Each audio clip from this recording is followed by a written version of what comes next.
Hello दोस्तों, तो आज हम आप बात करने वाले हैं 10 बिजनेस आइडियाज़ के बारे में जो कभी बंद नहीं होंगे। जैसे आर्टिफिशियल इंटेलिजेंस आती जा रही है तो बहुत सारी अनएम्प्लॉयमेंट की समस्या बनने लगी है। लेकिन आज हम उन 10 आइडियाज़ के बारे में बात करेंगे जो हमने आपके लिए बचा कर रख रखे हैं, जो कभी बंद नहीं होंगे। तो चलिए चलते हैं। तो हमारा पहला आइडिया है रेंटल प्रॉपर्टी का। रेंटल प्रॉपर्टी में आज देखिए, आज के टाइम में हमारी जो पॉपुलेशन है इंडिया की, वो टॉप पर आ चुकी है। पॉपुलेशन के मामले में इंडिया टॉप पर है इस वक्त।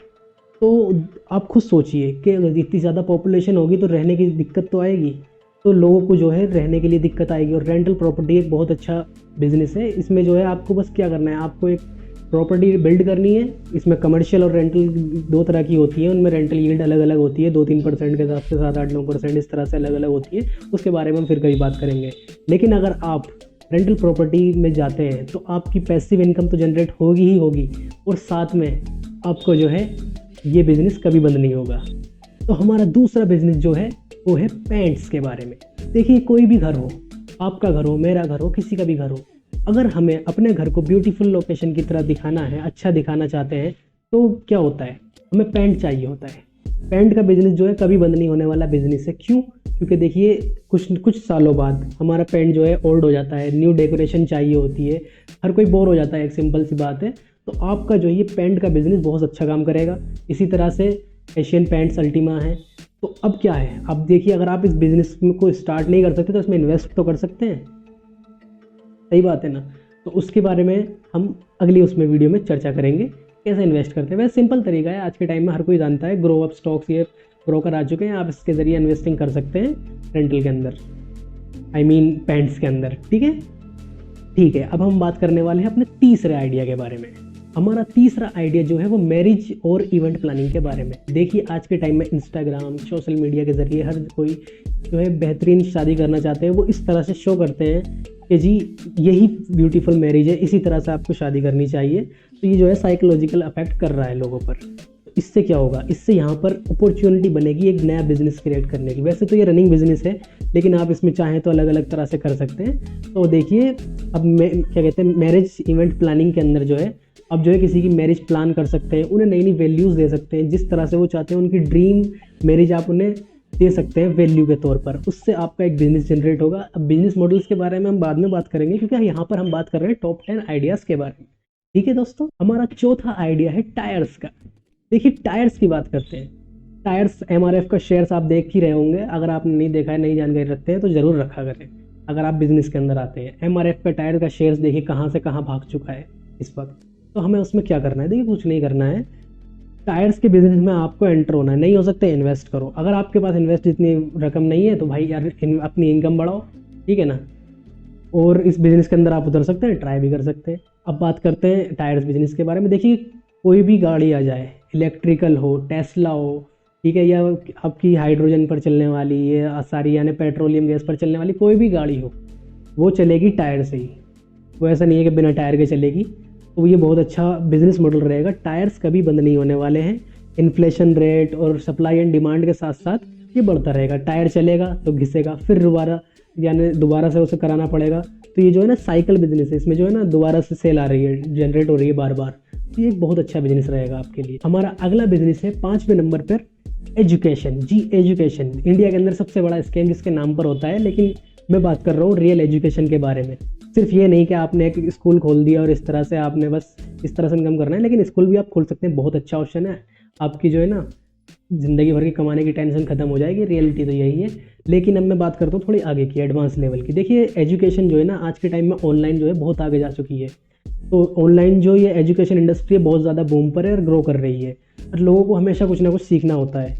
तो उसको सिखाने के लिए ही हम जैसे लोग, आप जैसे लोग आते हैं। असल में क्या होता है, बहुत से लोग क्या सोचते हैं कि जी मेरी तो इतनी एज नहीं है, तो मैं क्या सिखा सकता हूँ। जो आपका लेवल है उससे नीचे वाला जो लेवल वाला बंदा है वो आपको चाहता है, ठीक है। जो आपका लेवल है आप अपने से अपर लेवल वाले बंदे को चाहते हैं। इस तरह से सिंपल बात होती है। तो आपको क्या करना है, एजुकेशन के अंदर जाना है। कभी ना बंद होने वाला बिजनेस है। इंडिया के अंदर मैं 2 ही बिजनेस मानता हूँ जो हमारा छठे मॉडल पर आ रहा है, छठे नंबर पर आ रहा है। इसे बोलते हैं हॉस्पिटल का बिजनेस। देखिए, जिस तरह से हमारा लाइफस्टाइल कंफर्टेबल होता चला जा रहा है, हमारे लाइफ में एक्टिविटीज़ बदल रही हैं, जंक फूड्स एंटर हो रहे हैं, तो इस हिसाब से जो है हॉस्पिटल्स की प्रॉब्लम जो है बहुत सारी आ रही है लोगों को। और जब लोग हॉस्पिटल्स में जाएंगे तो लोगों के अंदर एक खास बात ये होती है कि वो जो है ना किसी प्रोडक्ट पे, किसी भी चीज़ पे जो है ना पैसा वहाँ पर बचाने की कोशिश करेंगे, लेकिन जब बात हेल्थ की और लाइफ की आएगी ना तो कर्ज लेकर भी लगा देंगे।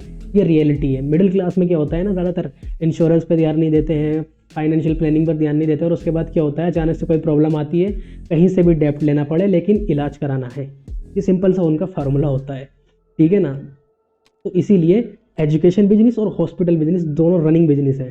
हॉस्पिटल के अंदर आपको खुद ही पता है, जब जाता है ना तो बंदा सवाल नहीं करता, उसे बस अपना पेन, उसकी प्रॉब्लम सॉल्व कर दो, उसका भाई उसे रिजल्ट दे दो, यही होता है। हमारा 7वां आइडिया है फार्मेसी का। अब आप हॉस्पिटल चला रहे हैं तो आपको दवाइयाँ भी तो चाहिए ही होंगी। देखिए आज के टाइम में जो है ना ज़्यादातर पॉपुलेशन जो है ना दवाइयों पर जी रही है, और ऐसा नहीं है कि खाली दवाइयों पर। फार्मेसी के अंदर आप सप्लीमेंट्स की तरफ भी जा सकते हैं। जो फिटनेस में रहने वाले लोग हैं वो सप्लीमेंट्स की तरफ भी जा रहे हैं। क्यों? आज का लाइफस्टाइल ही ऐसा है, आज के फूड में जो है वो चीज़ें नहीं मिल पा रही हैं लोगों को जो मिलनी चाहिए। तो एक सप्लीमेंट साइड हो गई, ये भी इस फार्मेसी के अंदर ही आती है। तो किसी भी चीज़ का सप्लीमेंट, जैसे बालों के लिए आप यूज़ करते होंगे बायोटिन, अगर नहीं करते हैं तो कर लेना, अच्छा रहता है, बहुत अच्छा रिजल्ट है। ये एक रिकमेंडेशन है, लेकिन असल में ऐसा होता है पर्सन टू पर्सन रिकमेंडेशन काम करती है, तो इसलिए मैं रिकमेंड ज़्यादा हाईली नहीं करूँगा। आप अपने हिसाब से, अपने अकॉर्डिंग के हिसाब से यूज़ करें, ठीक है।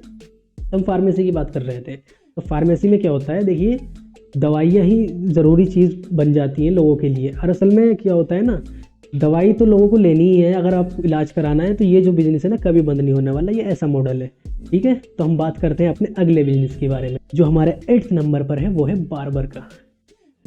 मैं ज़्यादा तेज़ बोल रहा हूँ तो आप बता देना कमेंट सेक्शन में कि आप ये इतनी स्पीड में बोलते हैं तो हमें प्रॉब्लम आती है, तो उस हिसाब से मैं अपनी स्पीड को मैनेज कर लूँगा, ठीक है। देखिए अब हमारा जो अगला बिजनेस है 8 नंबर पर, ये बार्बर का जो बिज़नेस है ये बहुत अच्छा बिज़नेस है। इसमें देखिए आपकी हो या मेरी हो, बियर्ड हो, हेयर कटिंग हो, इन सब चीज़ों के लिए हमें ज़रूरत रहेगी। ये हमेशा ग्रो होंगी और हमेशा इन्हें हमें एडजस्ट कराते रहना पड़ेगा। तो बार्बर का बिज़नेस ही बहुत अच्छा बिज़नेस है। मैं खाली एक शॉप की बात नहीं कर रहा, आपने एक शॉप डाल ली और आपने बार्बर का इस तरह से स्टार्ट करा, लेकिन ये एक अच्छी स्टार्टिंग हो सकती है एक छोटी शॉप से। अगर आपके पास इन्वेस्टमेंट ज़्यादा नहीं है और आपके पास स्किल है तो यहाँ से आप शुरुआत कर सकते हैं। ऐसा नहीं है कि आप यहाँ शुरुआत नहीं कर सकते, छोटा बिजनेस है, कोई बात नहीं, छोटे से ही बड़ा बनता है, ठीक है। अब हम अपने अगले बिजनेस मॉडल के बारे में बात करने वाले हैं, वो है फूड। 9th नंबर पर हमने रखा है फूड को। देखिए आप और हमें ह्यूमन है, ह्यूमन जो है ना फूड से ही ज़िंदा रहते हैं। हमें क्या चाहिए मेनली, वैसे हमारी लाइफ में जो है ना 3 चीज़ें इंपॉर्टेंट होती है, रोटी कपड़ा मकान। 3 चीज़ें जो है ना हमें सबसे ज़्यादा चाहिए होती है और कुछ नहीं चाहिए होता। और अगर बिजनेस आइडियाज़ के बारे में हम बात करें तो हम प्रॉब्लम्स को जो आइडेंटिफाई करते हैं उसी से बिजनेस आइडियाज़ बनते हैं। तो हमारा जो फूड का बिजनेस आइडिया है, देखिए आप देखिए आज के टाइम में जो है ना इंसान, किसी भी टाइम में इंसान खाना तो छोड़ नहीं सकता। बस हर किसी आपके जो है ना टारगेट ऑडियंस अलग अलग रहेगी। कुछ जो है हेल्थी फूड खाना प्रेफर करते हैं, पसंद करते हैं, कुछ जो है जंक फूड खाना ज़्यादा पसंद करते हैं। जैसे टीनेजर्स होते हैं उन्हें जो है जंक फूड ज़्यादा पसंद होता है। अब उसमें उन्हें कुछ भी हो रहा हो, कोई भी हेल्थ प्रॉब्लम कुछ भी हो रहा हो, किसी भी तरह उन्हें वो नुकसान दे रहा हो, उन्हें मैटर नहीं करता, उन्हें टेस्ट चाहिए, तो वो उधर को भागते हैं। जैसे पिज़्ज़ा, बर्गर, इस तरह की चीज़ें ज़्यादातर लोग पसंद करते हैं। तो फूड बिजनेस जो है ना रनिंग बिजनेस है, कहीं बंद नहीं होगा, खाएंगे फिर दोबारा आएंगे, इस तरह का बिजनेस मॉडल है। लेकिन बहुत से रेस्टोरेंट जो है बंद हो जाते हैं ज़्यादा कम टाइम में। उसके बाद में हम अगली वीडियो में या किसी और वीडियो में बात करेंगे कि ज़्यादातर क्या कहते हैं रेस्टोरेंट बिजनेस क्यों नहीं चलते हैं। 10th और लास्ट बिजनेस है जो हमारा 10वां बिजनेस आइडिया है, उसके अंदर आते हैं क्लोथिंग के बारे में। देखिए आप और मैं ह्यूमन्स हैं, हमें क्लोथ्स चाहिए ही चाहिए। देखिए आप भी क्लोथ्स पहनेंगे, मैं भी क्लोथ्स पहनूंगा, ठीक है, सब क्लोथ्स पहनते हैं। और ये जो है ना चेंज होते रहते हैं, कभी फैब्रिक खराब होता है, तो ये जो है बार बार बाय करने वाला, सेल करने वाला है, यानी साइकिल बिजनेस मॉडल है। सिंपल सी बात है, बाय सेल, इसमें आपको जो है ना बार बार सेल आएगी। सिंपल इतना याद रखना है कि क्लोथिंग बिजनेस जो है ना ज़बरदस्त बिजनेस है। इसमें आप क्या है, एक शॉप से ले लो या बड़ी इंडस्ट्री से ले लो या किसी भी तरह से ले लो, ये जो है ना बिजनेस रनिंग वाला है। देखिए क्लोथिंग बिजनेस में क्या होता है, जब कोई मैरिज फंक्शन आ गया, कुछ भी चीज़ आ गई, तो हर इंसान के अंदर जो है ना ये होती है अपने आप को शो करने की कि भाई I want to show my personality, मुझे अपनी पर्सनैलिटी दिखानी है, और भी बहुत सी चीज़ें हैं। तो इसी हिसाब से क्लोथिंग बिजनेस जो है बहुत रनिंग बिजनेस है। तो अब हम बात करते हैं अपनी कंक्लूजन के बारे में। देखिए दोस्तों, मैंने आपको 10 बिजनेस आइडियाज़ बताए हैं और मैंने आपको जो है कम से कम वक्त में बताने की कोशिश करी है। लेकिन अगर आप इसमें से कोई भी बिजनेस शुरू करना चाहते हैं तो उसकी परफेक्ट मार्केट रिसर्च करें, ठीक है। उसके बाद डिमांड और सप्लाई के बारे में बात करें। और सक्सेस ओवरनाइट नहीं मिलती है, इसके लिए आपको हार्डवर्क करना पड़ेगा। तो इस चीज़ पर फोकस करें। और आप कुछ भी करने से पहले जो है ना पूरे महीने सोच लें, पूरे वीक सोच लें, लेकिन करने से पहले सोच लें कि आपको ये करना है या नहीं करना है। उसके बाद जब आप करने लगे तो पीछे ना हटे, ठीक है ना, क्योंकि अलग अलग प्रॉब्लम आती है, उसकी वजह से लोग पीछे हट जाते हैं। तो आपको ये नहीं करना है। आई होप दोस्तों आपको ये वीडियो बहुत अच्छी लगी होगी। अगर आपको अच्छी लगी है तो थम्स अप, लाइक का बटन दबाएं और चैनल को सब्सक्राइब करें और भी बेहतरीन कंटेंट के लिए।